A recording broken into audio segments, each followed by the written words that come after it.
We followed the rules. Barely a day has passed where we haven't agonised over that decision. But we did it because we followed the rules. We all found the rules frustrating at times, and I'm no exception to that. I had to isolate 6 times during COVID, pulling me away from my work and the things that I love. But I did it because we followed the rules. The idea that I would then casually break those rules is wrong. And frankly, I don't believe those accusing me believe it themselves. They are just trying to feed cynicism, to get the public to believe all politicians are the same. I'm here to say that they're not. I believe in honour, integrity, and the principle that those who make the laws must follow them. And I believe that politicians who undermine that principle, undermine trust in politics, undermine our democracy, and undermine Britain. I'm absolutely clear that no laws were broken. They were followed at all times. I simply had something to eat while working late in the evening, as any politician would do days before an election. But if the police decide to issue me with a fixed penalty notice, I would, of course, do the right thing and step down. This matters. It matters because the British public deserve politicians who think the rules apply to them. They deserve politicians who hold themselves to the highest standards. And they deserve politicians who put the country first rather than themselves. They will always, always get that from me. Thank you. I'll now take questions. I think, Beth, we've agreed you'll go first. Yes, thank you. Keir Starmer. When it was announced on Friday that you were going to be investigated by the police, it was pretty clear to everyone that should you be issued a fixed penalty notice, or even actually, you haven't said this, but be found in breach of lockdown regulations, that given what you've said about the Prime Minister, you'd have no option but to resign. So my first question is, why did it take you so long to arrive at that position? Is it because you were aware of the huge gamble that you're taking and you were frightened by that? Beth, no rules were broken. I've been absolutely clear about that from start to finish. And I've set out today the in-principle position that I believe in. Unlike those at Downing Street, I don't think those that make the laws can then simply breach them and not take action. I believe that if you've made a law, you should respect the law, and if you're found to be in breach of it, you should step down. And that's what I've set out clearly this afternoon. It's a gamble for you, though. Beth, this is a matter of principle and honour for me. It's about who I am, what I stand for. And I stand for honour and integrity, and the belief that politics is a force for good, and we shouldn't all be dragged down by this cynical belief that all politicians are the same. And I'm here to make it clear that I am not the same. We've seen 50 fines in Downing Street. We've seen a Prime Minister who won't step down. We are not all the same. I am different, and I've set out today how I'm different. I just want one more, and then I promise I'll hand over. On January the 31st, you put out a tweet. You said honesty and decency matter. After months of denial, the Prime Minister is now under criminal investigation for breaking his own lockdown laws. He needs to do the decent thing and resign. So you said then that the Prime Minister should resign because he was under criminal investigation, which you now are as well. Isn't it rather hypocritical that you said that of him, but you're not prepared to resign right now? What do you say to people that say you're a hypocrite? Well, Beth, I've set out my position very clearly. I've taken a very different course to the Prime Minister, of course, did break the laws and then didn't resign. I'm setting out a very different course. I have different principles to the Prime Minister, and I think it's very important that the public see that not all politicians are the same. I'm very different to the Prime Minister in this regard in terms of the principle, the honour and the integrity of the office that I hold. I think we're going to see Ben, you. Yeah. Thank you, Sir Keir. You've portrayed yourself, again today, as a politician of integrity. You're a former director, too, of public prosecutions. How embarrassed are you, angry are you, that your career as Labour leader now hangs on the outcome of a police investigation? Ben, first and foremost, no rules were broken.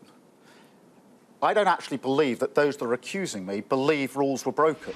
They are trying to simply drag all politicians into a place where the public think we're all the same. For me, this is an in-principle position. No rules are broken. I'm absolutely clear about that. But in the event that I'm wrong about that and I get a fixed penalty notice, I will do the right thing and step down. Do you think that there are people within the Labour Party trying to undermine you with this? Ben, this is my decision about what is the right thing to do in these circumstances. No rules were broken. I've said that with great clarity. But this is about me. It's about what I believe in politics. It's about integrity. And I believe in integrity, and integrity requires me to take the course of action I've set out here if, in the event, I get a fixed penalty notice. Libby. Do you now accept, though, that you jumped the gun in calling for the Prime Minister's resignation and the Chancellor's resignation when they were only under investigation for breaking the rules? Well, Libby, I'm setting out my position in relation to the events of the last few days.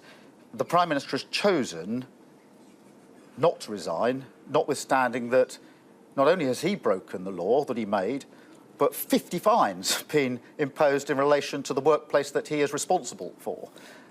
That is his choice, but it's very important that the public don't think that all politicians are the same, and that is why I've set out my position in terms of honour and integrity. But he had been found guilty at the time you called for him to quit. That was playing politics, wasn't it? And it was bad politics. Libby, he's been found guilty. He's been found to be in breach of the law.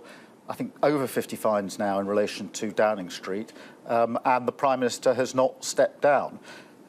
He and others in his party want the public to believe that we're all the same, that we will all act in that way. I'm here to make clear that is not the case. Thank you all very much.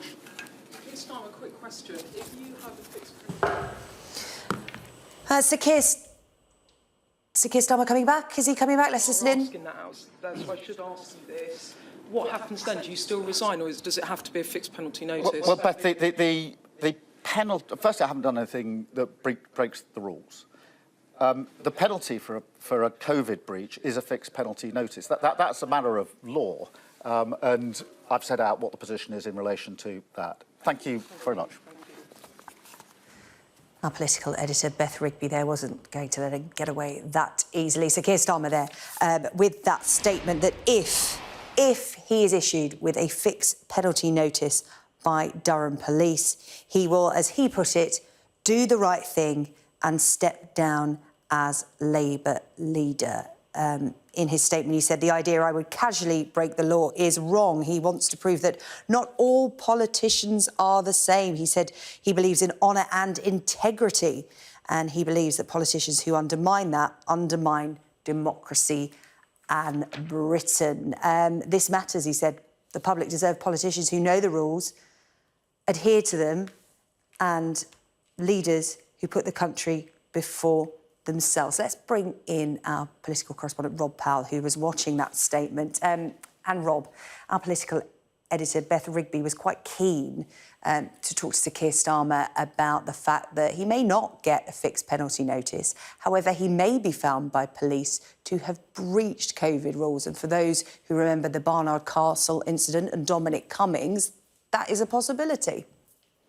Yeah, and it's a really crucial point, and that was why I think Beth was really keen to put it to Sir Keir there, because, of course, Durham Police, when they did look into Dominic Cummings' infamous trip to Barnard Castle, the wording was quite woolly. It sort of left him in the grey zone a little bit, because it said that he might have breached the rules, but it said that if they had stopped him, they would have turned him round, but not necessarily fined him, and they weren't giving out retrospective fines anyway. Now, it's got to be a possibility that that is one of the outcomes possible for Keir Starmer, and up until that point that Beth pinned him down at the end, he hadn't really been very clear about what he would do in that circumstance. I think we now know what the threshold is, what the line is, and that's been drawn pretty clearly now, that it is a fixed penalty notice that will trigger that resignation. So if he is issued with that fine, then he will step down as Labour leader. But if Durham police find that he has potentially breached the rules but don't issue with him with a fine, he will presumably carry on. Now, that could be the sort of worst of both worlds, because the whole point of making this intervention today and setting this out was, as you heard him saying there, to try and sort of reclaim his mantle as a man of integrity and put some distance between him and Boris Johnson when it comes to rule breaking, and sort of try and chip away at the narrative that has been pretty successfully advanced by Tory MPs in the last few weeks, that all politicians are the same. The danger is if he gets found to have potentially been in breach of the rules but doesn't get a fixed penalty notice, he'll stay in post, but those attacks will still keep coming, and there will still be potential for his integrity, his honour to be impugned. And the danger for Sir Keir Starmer is he is someone that trades off that integrity very heavily as a politician. It's one of his big political pitches as a leader, really. And if he's not got that, then he is, I think, severely hobbled in terms of his offer to the country. But I think Labour clearly feeling that they had to adjust their position, that the current position of basically insisting that there was nothing to see here would not hold. And now, at least, when Sir Keir Starmer and Labour politicians are faced with these questions about what happened in Durham in April of last year, at least they can now say that Sir Keir Starmer has set out his stall, that if he is found to have breached rules and gets a penalty notice, he will step down. And crucially as well, they can say that is something that the Prime Minister hasn't done. So the dream situation for Labour is that he gets an all clear from Durham Police, and if anything, he comes out further emboldened with a new attack line for Boris Johnson. And then maybe the calculation actually was that if he had got a fixed penalty notice, he would have had to resign anyway. That was certainly what Sir Keir Starmer was trying to portray anyway, that this was something he would have done anyway. Of course, we can't really know whether that was actually the truth. But I think talking to Labour officials and MPs over the weekend, the consensus was very much he would have to go if he broke the law and he got a fine. So what's the harm in making the pledge as well, and potentially getting the upside if you are cleared? Of course, the danger is that middle ground, though, where he is accused potentially of wriggling off the hook, of getting out of it on a technicality if he is found to breach rules but doesn't get the penalty notice. So it's a pretty bold intervention, a gamble, and probably quite an uncharacteristic one for quite a sort of steady Eddie politician that Sir Keir Starmer is. It could pay off and put him in a much better position, but it might also massively backfire. OK, Rob Powell with the latest there from Westminster. Thank you. We'll have more on this story throughout the afternoon. Sir Keir Starmer saying he will resign as Labour leader if he is issued with a fixed penalty notice by Durham Police for breaking COVID laws as they were at the time. Now, President Putin today attempted to justify his assault on Ukraine, claiming it is a forced response to Western plans to invade Russia. Speaking at the country's annual victory